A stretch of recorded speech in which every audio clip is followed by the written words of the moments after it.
Amém, Senhor. Obrigada, Pai. Obrigada, Senhor, por esse dia único, porque o Senhor já nos presenteou. Muito obrigada, Pai, porque o Senhor é santo, porque o Senhor é majestoso. Senhor, continua passeando no nosso meio. Obrigada, Pai, porque o Senhor hoje vai nos levar um pouquinho mais além de tudo que o Senhor já tem preparado. Visita, Deus, a casa de cada um. Abre, Senhor, nosso entendimento, aumenta a nossa fé, dá sabedoria, dá estratégia, Senhor. Oh Deus, obrigada, Pai, pela vida do pastor Tony que vai estar ministrando. Muito obrigada, Senhor, por esse homem, Deus, que mais uma vez se dispõe em tuas mãos. Obrigada, Senhor. Continua conosco, Deus, em nome de Jesus. Amém. Vem para cá, meu pastorzão, abre o seu som. Vem para cá, a sala é sua. É um prazer ter você aqui, é um prazer aprender com você, viu? Deus é bom o tempo todo. Vem para cá, meu pastor. Quarta estratégia com Tony Medeiros. Abre o som e cai para dentro. Tá fechado, hein? Toca aí na tela que vai aparecer. Bom dia, Frank! Oi, Conosco, está em Portugal. Bom dia, vem para cá, meu pastor. rapaz, bom dia. Tá ouvindo bem? Tá. Vamos lá. Parece que deu bastante confusão na ceia, né? Da semana passada. Mas eu acredito, pastora, que essas confusões aí, elas vão ser sanadas lá no céu. Porque lá em Mateus 26, Jesus fala com os seus discípulos, ó, eu vou para o Pai, mas nós iremos cear de novo com ele no céu. Então lá, pastor, a gente vai entender melhor como é que é servida a ceia, como é que não é, quem não pode, quem pode. Aliás, quem não pode não vai nem estar lá, né? É só quem pode que vai estar no céu. Eu costumo dizer que o céu é uma coisa ingrata e que o inferno ele parece que ele é mais justo do que o céu. Sabe por quê, pastora? Porque quem vai para o inferno é porque mereceu ir para o inferno, não é verdade? E quem vai para o céu é porque não merece.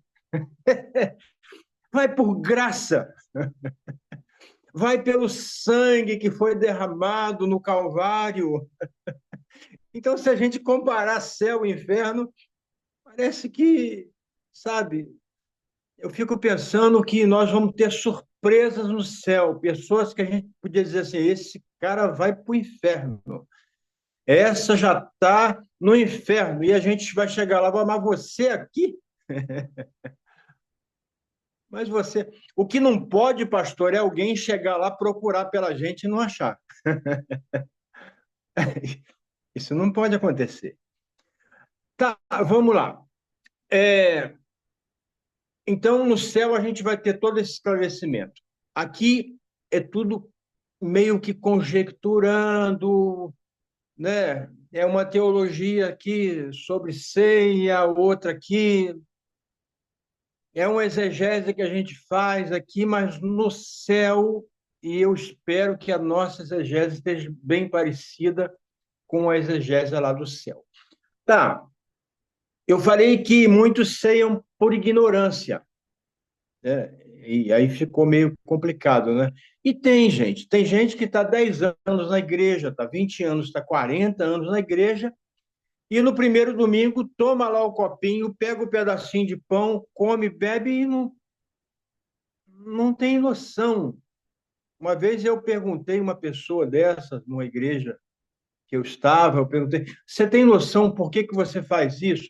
Não, porque é bom, porque a ceia é o corpo de Cristo, o vinho é o sangue de Cristo, não sei o quê.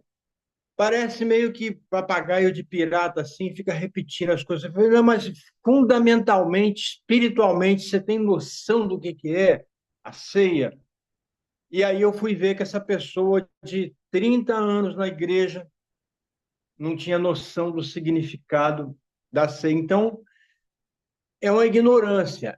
A ceia é uma transição da antiga aliança para a nova aliança. Quando ele pega o cálice, ele fala assim, ó, esta é a nova aliança, é o meu sangue que foi derramado para remissão de pecados. Então, é uma transição. E eu preciso entender um pouco da antiga aliança, para eu saber se a nova foi melhor. Porque é como um carro velho, é como um liquidificador velho, é como uma bicicleta velha, é como nada. Estou falando besteira aqui, mas eu preciso entender, pastor, o quanto o novo é melhor do que o velho. Eu preciso entender. Quando eu troco a minha televisão, eu preciso entender. A Smart é melhor do que a outra que não tem Smart? Agora, acho que não tem nem... Deve ser outra coisa, né? Smart deve estar ultrapassada, né? Então, eu preciso entender isso. Eu não posso ser ignorante. Na antiga aliança, na saída do Egito, pastora, 600 mil pessoas saindo do Egito até Canaã, terra prometida, lá em Israel. Nessa nova aliança, Deus leva Moisés para o monte, dá a tábua da aliança, e ele dá também as medidas de como fazer um tabernáculo. Então, essa aliança, ela foi composta, pastora, por um tabernáculo.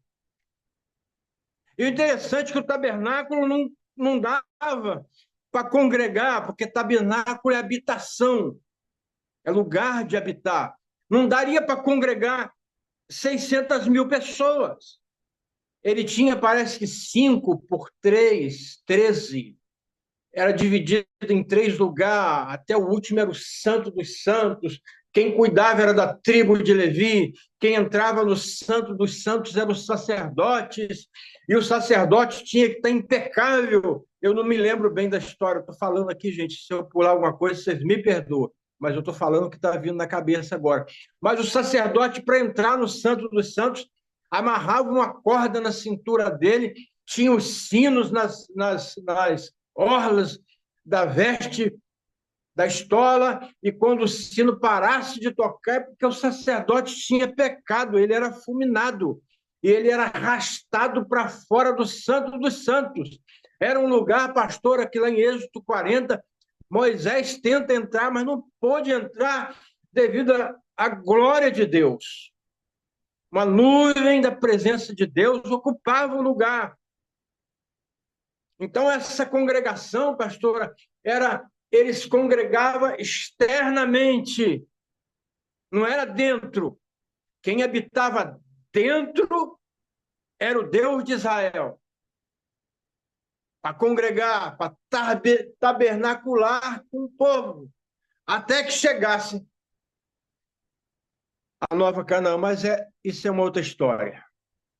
Mas na nova aliança agora, pastor, o apóstolo Paulo, ele diz o seguinte, ó, não sabeis vós, eu acho que isso está lá em 1 Coríntios 3, né? Não vou saber o versículo.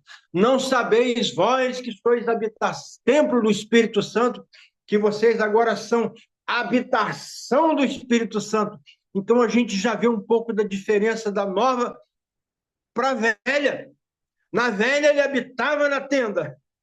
Agora, na nova, ele habita na gente, ele não precisa de tenda mais. Ele já tem um lugar para habitar. E ele habita, pastora, dentro da gente com um propósito. Né? Então, não entender isso é ceiar ignorantemente. Mas a gente pode também ceiar para a bênção. Eu falei isso aqui na quarta passada, que lá em 1 Coríntios, capítulo 10, né, 16, disse, não sabeis que o cálice da bênção que participamos na ceia, olha aí. Então eu posso entender que esse cálice, que simboliza uma nova aliança, é bênção, como está em 1 Coríntios 10.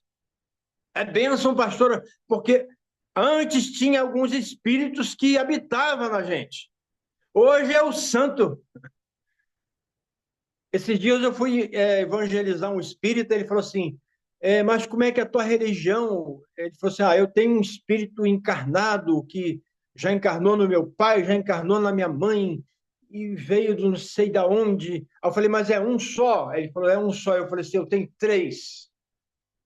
Aí ele falou assim, você quer querendo menosprezar a minha? Eu falei, não, eu estou te querendo te oferecer três, oferecer um para vocês e reencarnado. Agora eu quero te oferecer três encarnado, que encarne em você.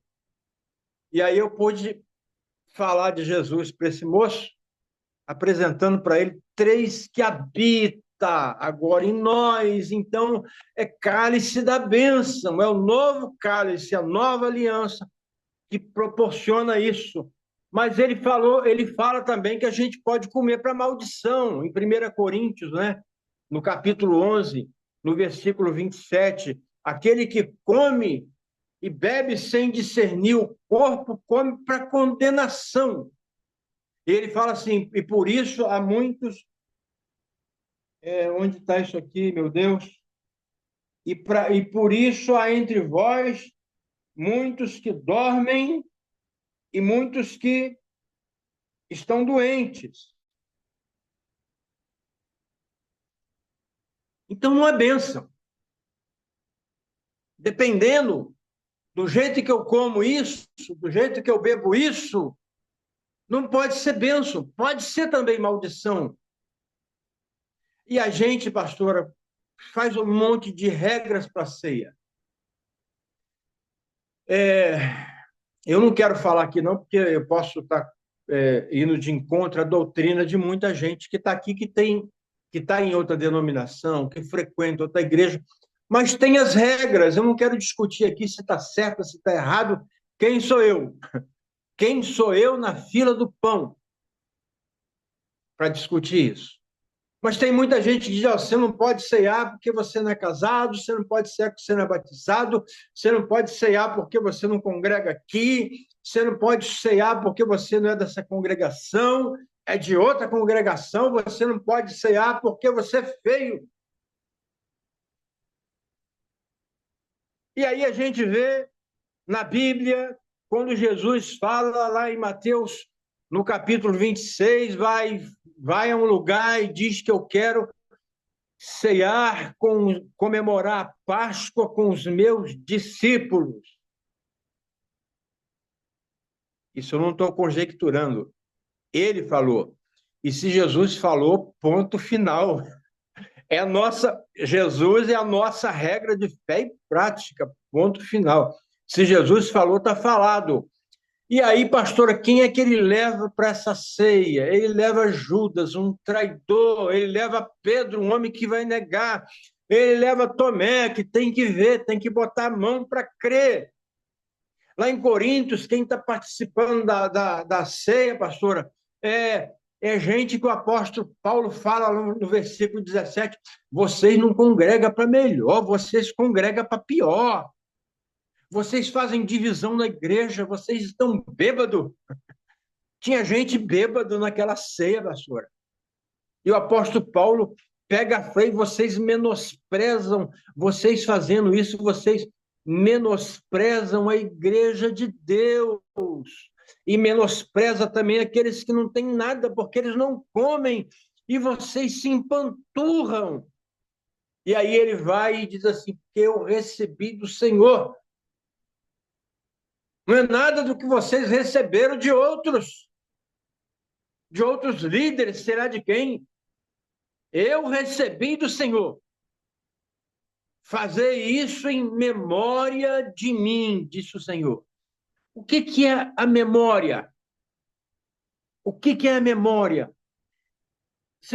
Não sei quem já foi no cemitério, tem lá na lápide, em memória de fulano. Aí tem lá o ano que nasceu, o ano que morreu. Memória é lembrar. Eu preciso lembrar de quem eu era, o que Jesus é para mim hoje, de onde ele me tirou, eu preciso lembrar disso. E quando ele pega o cálice, ele fala assim, isso aqui é uma nova aliança. Ele está dizendo assim, ó, isso é um trato, isso é um acordo que eu tenho, é uma aliança, é um acordo. Eu não posso esquecer disso.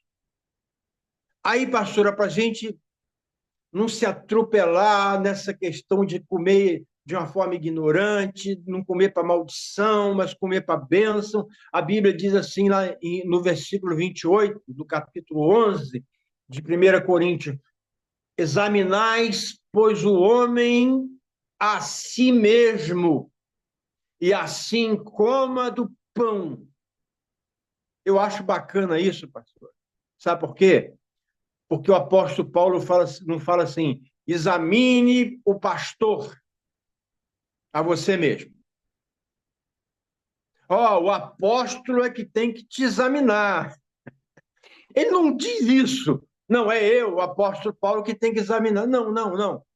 Examine-se, pois, o homem a si mesmo. Depois coma do pão e beba do vinho. Faz isso em memória de mim.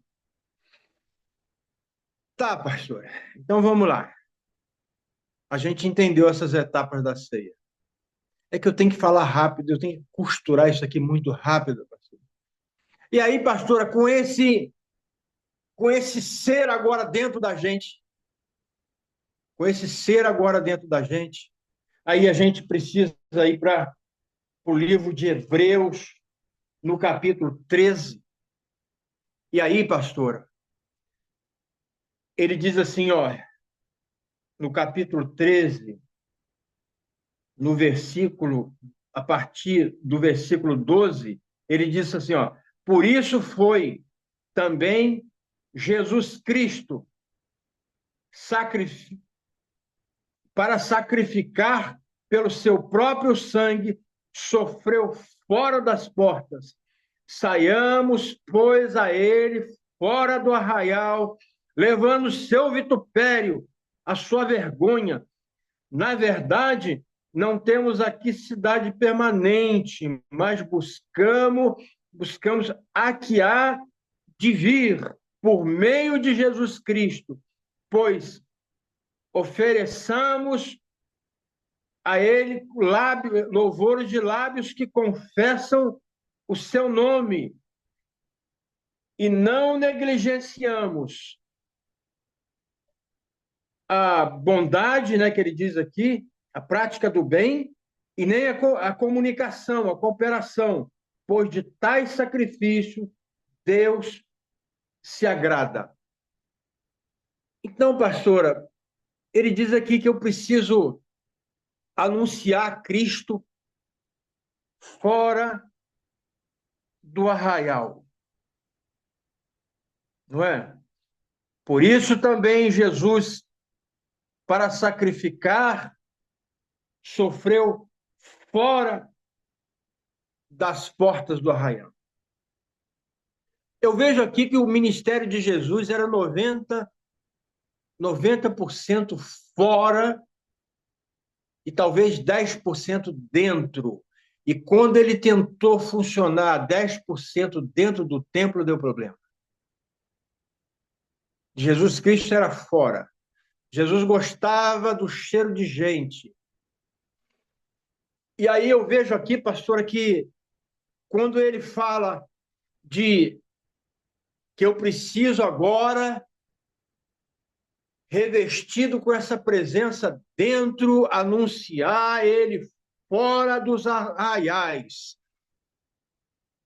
anunciar o seu vitupério, anunciar a vergonha da cruz. Tem um hino que a gente não canta mais, né? Chama Rude Cruz Rio, a vergonha da cruz. É um hino chamado Rude Cruz. Por que o escritor de Hebreus, por que será que ele está dizendo, pastor, que eu preciso anunciar fora? E por que ele entende que Jesus foi sacrificado fora das portas de Jerusalém? Porque o sacrifício, pastora, fora do arraial de Jerusalém, era o sacrifício do Gólgota. Era o sacrifício que ia gerar salvação. Era o sacrifício que estava dando início à nova aliança. Assim como o animal era sacrificado dentro do tabernáculo, mas era queimado fora do tabernáculo. Jesus foi condenado dentro do arraial, mas foi sacrificado fora do arraial. Eu preciso, pastora, nós precisamos nos sacrificar também fora do arraial. Nós precisamos entender que o nosso sacrifício hoje se baliza em Romanos 12. Apresentai-vos, pois, os vossos corpos como sacrifício santo, vivo e agradável a Deus, que é o seu culto racional, e não se conforme com esse mundo. Pastora, não se conformar com esse mundo é um sacrifício. É eu dizer assim, eu sou santo, eu sou separado, por isso eu não posso me conformar. Eu vejo, pastora, que tem gente que se conforma com a menina, né, de é normal, isso é o novo normal, gente da igreja, gente da aliança, que se conforma com a mãe que transforma o quarto da menina num chiqueiro, porque a menina diz que é porca. E a gente vive esse novo normal. Mas Hebreus fala assim, ó, o seu corpo é um culto vivo, santo, e aonde o seu culto chegar, na cultura que o seu culto chegar, o seu corpo, que é um culto, tem que mudar a cultura. Não é a cultura mudar o seu jeito de ser santo, o seu jeito de ser inconformado. Pastor, os melhores cristãos são os inconformados. São os inconformados. Eles veem cadeiras vazias na igreja e para eles é normal. Eles se conformam, eles dizem, não é isso mesmo. É isso mesmo. Hoje em dia o mundo jaz no maligno, está tudo bem, está tudo certo, pessoas estão indo a rodo para o inferno, mas é isso mesmo. Pessoas que se conformam. E aí, pastora, para eu ter assim um escape da minha alma, porque eu não consigo, eu não tenho coragem de ser um sacrifício vivo, santo e agradável a Deus fora do arraial, eu vou ser um sacrifício santo, então, dentro do arraial, pastor, porque dentro do arraial tem ar-condicionado, dentro do arraial tem cadeira macia, tem projetor, e tem que ter, gente, tem que ter. Dentro do arraial tem água gelada. Dentro do arraial, quando termina a cerimônia, tem cafezinho. E tem que ter. Não sou contra isso, não. Tem que ter. Dentro do arraial tem os melhores louvores, as melhores baterias, as melhores guitarras, as melhores danças, os melhores ensinos, mas fora não tem. Fora, pastora, tem uma cultura dizendo para o homem, você tem que ser mulher. O legal é você ser mulher.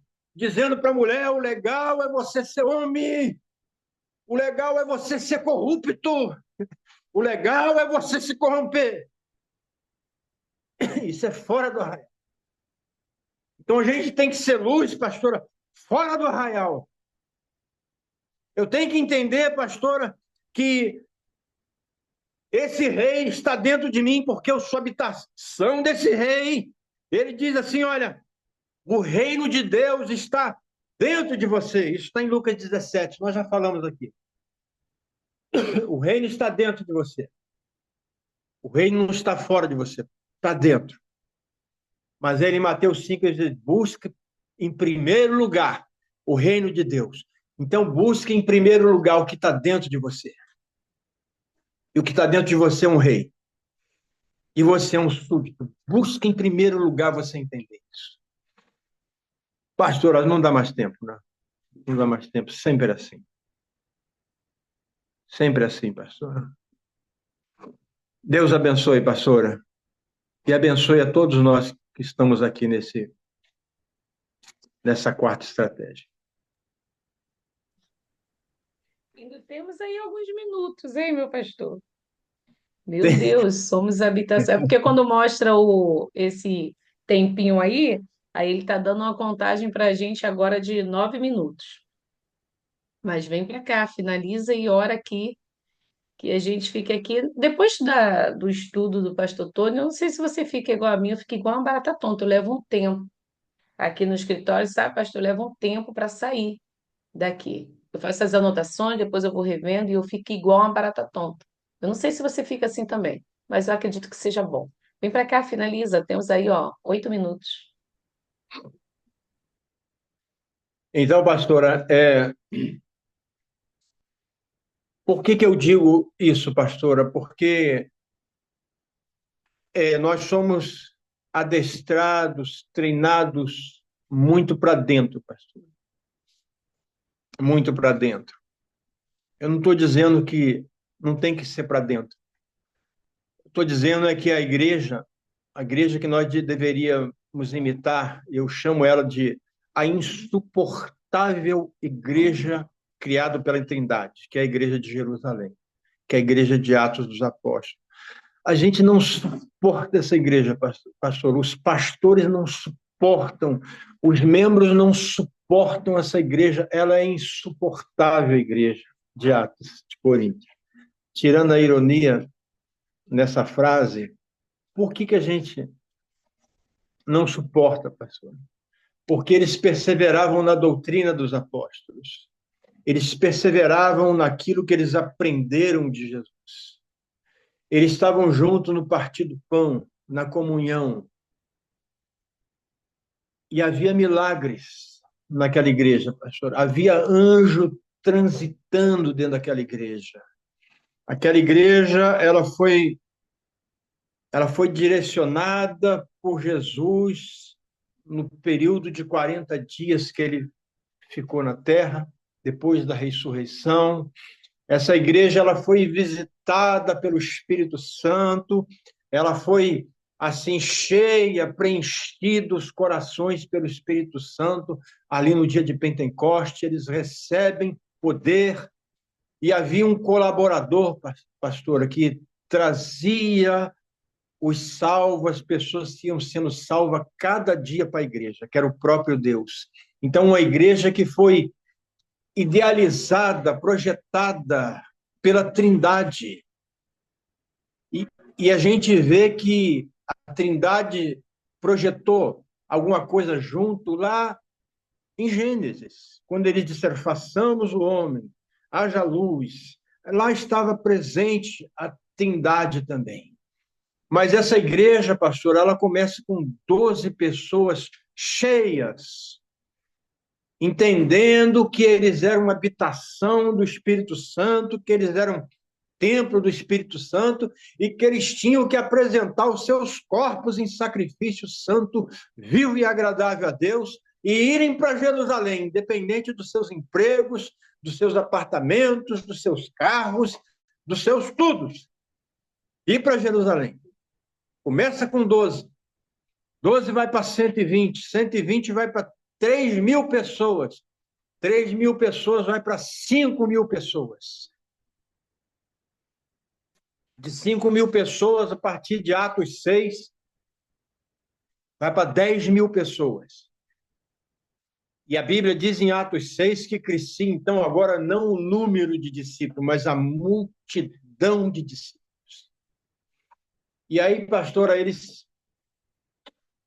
separam em Atos 6 homens cheios do Espírito Santo para servir a mesa, para servir as viúvas, para servir a igreja. Eu não estou dizendo que não deve servir na igreja, estou dizendo que deve servir na igreja. Nós temos que ter um time interno para servir na igreja, para ser tudo bom, para que não pareça que eu falei como crítica em ter um bom louvor, para que não pareça não ter uma boa dança, não ter uma boa pregação, para que não pareça isso. Mas essas pessoas, pastoras, as 120, as 3.000, as 5.000, as 10.000, elas foram alcançadas, pastora, por um time externo, que entenderam que ide por todo mundo, faz discípulo, batiza, ensina eles. Entenderam isso? Que entenderam, pastora, o teor da nova aliança, porque quando eu não entendo a nova aliança, pastor, eu quero só servir internamente. Por causa do ar-condicionado, eu começo a trocar, pastora, a frescura do ar-condicionado, eu não sei se pode falar essa palavra, pela quentura da rua. Eu preciso entender, pastora, que ser santo, que ser um sacrifício vivo, agradável a Deus, é sentir a quentura da rua, é sentir o não da rua, é sentir o desprezo da rua. Ah, tá bom, pastora. Tá bom, senão eu vou ficar falando aqui. Tá bom. Aleluia. Glória a Aleluia. Deus. Deus é bom, né? Nos ensina. Eu digo que aqui, o gente que transborda as quartas de estratégia, a gente apanha rindo, né, não? A gente apanha de uma forma assim, a gente vai apanhando, vai rindo, vai brincando, vai trazendo nosso entendimento, vai levando de uma forma assim, suave, simples, né? Como diz a nossa pastora Rose, de uma forma simples. Como foi trocado tudo, né, pastor Tony? Às vezes eu fico assim, eu falo, Senhor, como tudo está tudo tão errado, como foi trocado tudo. Mas o que nos dá esperança é isso. É saber que o Senhor levanta pessoas, né, para fluir com essa simplicidade para trazer de volta aquilo que foi perdido, aquilo que foi corrompido. Falar, olha, ainda dá tempo da gente aprender, da gente seguir, da gente entender que somos a habitação dele, da gente entender que temos que ir para fora, levar esse evangelho. Ainda dá tempo. O bom do Senhor é isso. Sempre dá tempo, porque Ele é misericordioso. E que a partir de hoje, né, depois que você não é tão ignorante mais, que a gente siga, né, não, meu pastor? Seguindo na verdade. Porque Ele é o único caminho, a verdade e a vida. Obrigada, meu pastor. Meu Deus. Vamos orar. Pai, muito obrigada, Senhor. Ficamos às vezes sem palavra, Deus, com o teu ensinamento, que ele é tão leve, tão suave, tão profundo. Agora nos ensina, Senhor. Pai, porque isso aqui é apenas um treinamento. Agora iremos botar em prática, Senhor. E quão terrível é sair desse frescor. Ah, Jesus, ir para o arraial. Nos ensina, Pai, nos dá coragem, nos dá ânimo de fazer aquilo que o Senhor nos ensinou. Pega-nos pelas mãos, Senhor, e nos leva, porque queremos te agradar, porque não somos mais vazios, nós somos preenchidos por Ti. E se somos preenchidos por Ti, podemos fazer muito mais. Obrigada, Jesus, por esse despertar nessa manhã. Continua conosco, é o que te pedimos e já te agradecemos em nome de Jesus. Amém. Família, beijo no seu coração. Se você não caiu da cadeira, você pode levantar e continuar levando essa palavra viva. Meu pastor, muito obrigada. A live vai subir, a gente vai compartilhar com nossos irmãos. Obrigada, Lila, e até amanhã.